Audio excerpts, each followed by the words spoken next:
Hello बच्चों, so let's see this question. The question says given n resistors, each of resistance R. How will you combine them to get the maximum and minimum effective resistance? What is the ratio of the maximum to minimum resistance? तो बच्चों हम पहले इस question का ए part देखें। तो ए part में हमसे पूछा गया है कि हमें गिवन है n रेजिस्टेंस, हमें बेसिकली n रेजिस्टर्स गिवन है एंड हमें बताना है कि हमारा उसको हम किस तरह से कंबाइन करें कि हमें मैक्सिमम इफेक्टिव रेजिस्टेंस मिले। सो बच्चों हमें जो मैक्सिमम इफेक्टिव रेजिस्टेंस मिलेगी वो बच्चों हमें मिलेगी जब हम n नंबर ऑफ रेजिस्टेंस को सीरीज में कनेक्ट करेंगे।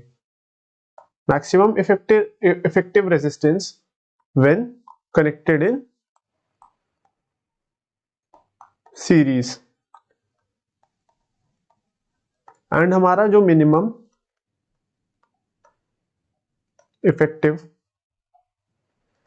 रेजिस्टेंस हमें मिलेगा वो हमें तब मिलेगा जब हम उन n रेजिस्टर्स को n नंबर ऑफ रेजिस्टर्स को कनेक्ट करेंगे in parallel. So that this will happen when connected in parallel, क्योंकि बच्चों हमारा जो R इफेक्टिव होता है इन सीरीज, बेसिकली अगर हम देखें जो हमारा R इफेक्टिव होता है in series that is equal to R plus R plus R plus n times हमारा NR के बराबर। तो हमारा जो R इफेक्टिव आ जाएगा अगर उसको हम n टाइम्स करेंगे तो हमारा जो नेट R इफेक्टिव आएगा that will be equal to NR के बराबर। बेसिकली n टाइम्स करें अगर हम इसको तो हमारा जो R इफेक्टिव आएगा इन series that will B NR। And अगर हम R इफेक्टिव देखें in parallel R upon N, हमारा इन पैरेलल जो R इफेक्टिव होगा that will B R upon N। तो बच्चों अगर हम इसके जैसे कि हमें ए पार्ट के इसके जो दूसरा पार्ट है उसमें पूछा है what is the ratio of maximum to minimum resistance. So maximum resistance है हमारा सीरीज में, सो हमारा maximum which is RS upon RP. RS here is the net resistance in series, RP here is the net resistance in parallel of n resistors. तो RS है हमारा NR and हमारा parallel में जो कि हमारा मिनिमम रेजिस्टेंस देता है that is R upon N। तो यहां से R will get cancelled out और हमारा जो maximum resistance to minimum resistance का रेशियो आ जाएगा that will be equal to n square. So this will be the answer of the A part here. अगर हम इस क्वेश्चन का बी पार्ट देखें तो हमारा बी पार्ट कहता है given the resistance of 1 ohm, 2 ohm and 3 ohm, how will you combine them to get an equivalent resistance of 11/3 ohms? तो सबसे पहले अगर हम 1 ohm, 2 ohm और 3 ohm के रेजिस्टर को यूज करके 11/3 ohms का रेजिस्टेंस निकालें तो देखिए अगर हमें 11/3 ohms का रेजिस्टेंस चाहिए तो बेसिकली हमें 1 ohm एंड 2 ohm वाले रेजिस्टर्स को कनेक्ट करना होगा, कनेक्ट इन पैरेलल। एंड हमारा जो इसका नेट इफेक्टिव रेजिस्टेंस आएगा उसको हमें कनेक्ट करना होगा in series with 3 ohm resistor. तो हमें बेसिकली हमारा जो कुछ डायग्राम होगा वो कुछ इस तरह से होगा, जहां पे हमारा ये होगा 1 ohm, this will be 2 ohm and this will B 3 ohm। तो अगर हम इन दोनों का पहले पैरेलल में निकालें तो उसका R इफेक्टिव आ जाएगा हमारा 2 into 1, बेसिकली हमारा 1 अपॉन पैरेलल में जो रेजिस्टेंस होता है उसका फॉर्मूला होता है 1 upon RP equals to 1 upon R1 plus 1 upon R2, right बच्चों। तो हम इसको लिख सकते हैं R1 R effective equals to R1 R2 upon R1 plus R2, right. तो यहाँ पे अगर हम सारी वैल्यूज पुट करें तो हमारा यहाँ पे जो RP आ रहा है जो कि इफेक्टिव रेजिस्टेंस है इन दोनों का इन पैरेलल वो है 2 upon 3 ohms and in series with this 3 ohm resistance जो हमारा R नेट आ जाएगा that will be equal to 2 upon 3 plus 3 ohms, so this will be 11/3 ohms। Hence हमारा यहाँ पे जो R इफेक्टिव आ रहा है that is coming out to be 11/3 ohms।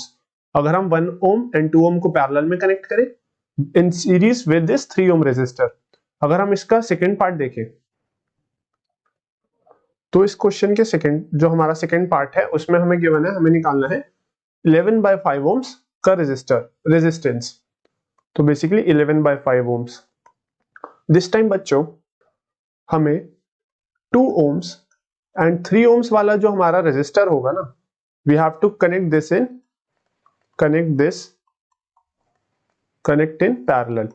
हमें this time 2 ohm and 3 ohm वाले रेजिस्टर को कनेक्ट करना होगा इन पैरेलल, एंड जो इसका नेट रेजिस्टेंस आएगा 2 ओम और 3 ओम का इन पैरेलल, उसको कनेक्ट करना होगा हमें 1 ओम वाले रेजिस्टर से इन सीरीज।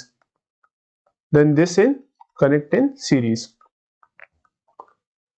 तो देखिए बच्चों, हमारा अपॉन कनेक्टिंग ये बनेगा बेसिकली हमारा this is 2 ohm, this is 3 ओम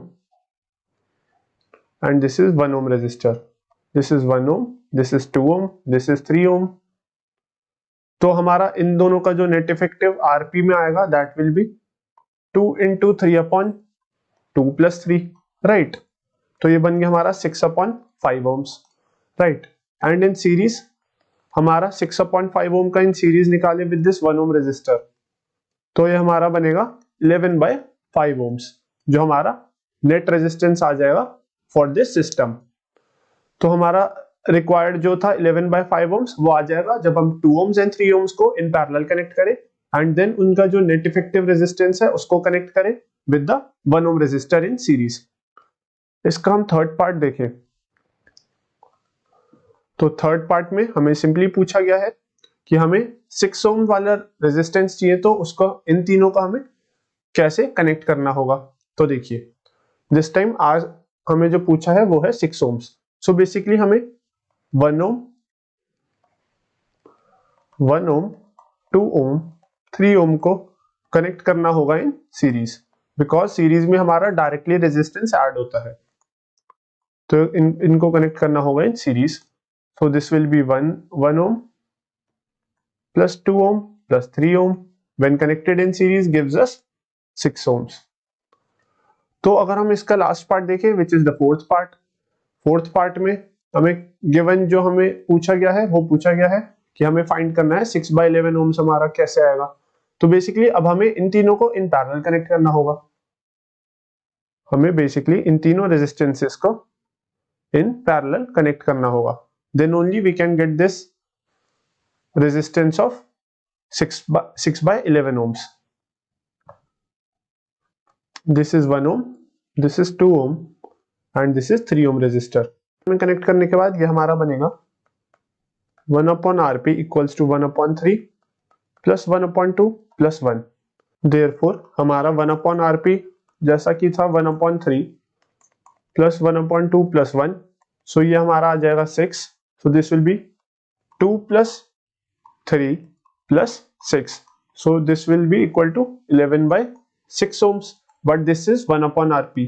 अगर हमें RP फाइंड करना है तो ये हमारा हो जाएगा 6/11 ohms। सो अगर हम तीनों को पैरेलल में कनेक्ट करें, hence we will get the net effective resistance of 6/11 ohms। So this is the answer for the B part here. In the C part, it says determine the equivalent resistance of the network shown in these two figures। तो इसका हम सबसे पहले A वाली figure देखें। तो A वाली figure में in the C part अगर हम देखें तो ये हमारा एक कंटिन्यूअस, हमारे यहाँ पे 4 लूप्स हैं एक तरीके से, एंड हमारा अगर हम एक लूप को देखें तो इस एक लूप में हमारा जो 1 ohm वाला रेजिस्टर है that is connected in series with this 1 ohm resistor, and this 2 ohm resistor is connected in series with this 2 ohm resistor. सिर्फ अगर हम ये फर्स्ट लूप देखें, हम सेकंड, थर्ड और फोर्थ लूप को भी निगलेक्ट करते हैं, हम इसको नेमिंग कर देते हैं 1 2 3 4, और अभी हम सिर्फ देख रहे हैं फर्स्ट लूप को। तो इस फर्स्ट लूप को अगर देखें तो 1 ohm is in series, okay. तो इस वाली वायर, ये हमारी वायर हो जाएगी 2 ohm रेजिस्टर की, 2 ohm रेजिस्टेंस की। हमारी अगर नीचे वाली वायर देखें तो ये वायर हो जाएगी हमारी 4 ohm रेजिस्टेंस की, this will be 4 ohm resistance, और ये हमारे पैरेलल में आ गए। सिमिलरली दिस, अगर हम अब सेकेंड लूप को देखें और इन तीनों लूप्स को इग्नोर कर दें तो सेकेंड लूप में हमारा ये 1 ohm resistor is in series with this 1 ohm resistor, hence this will be 2 ohm resistor again, right, and this will be 4 ohm resistor again, ऐसे ही हमारा चलता रहेगा टिल फोर्थ लूप। तो बेसिकली ये सारे हमारे इन सीरीज हैं विद ईच अदर।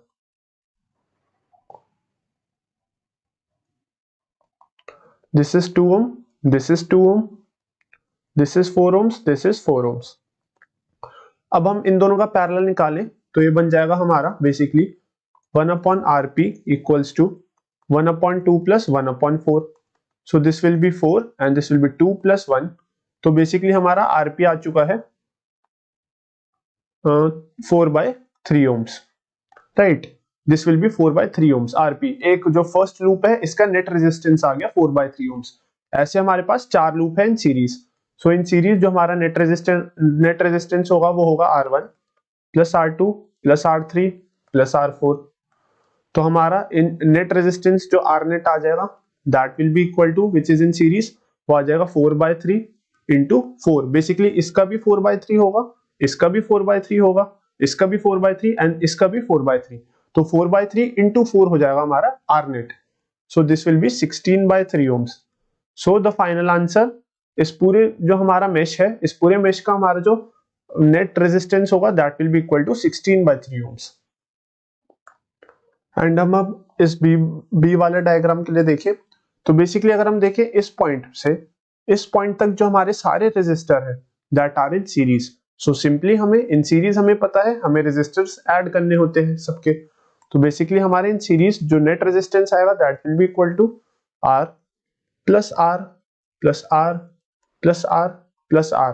बेसिकली हमें 5 टाइम्स इनको ऐड करना होगा। So we can say this is 5R। So हमारा इन सीरीज जो नेट रेजिस्टेंस आएगा for this B part diagram that is equal to 5R। So this is the final answer for this question. So I hope बच्चों you understand this question well and best of luck.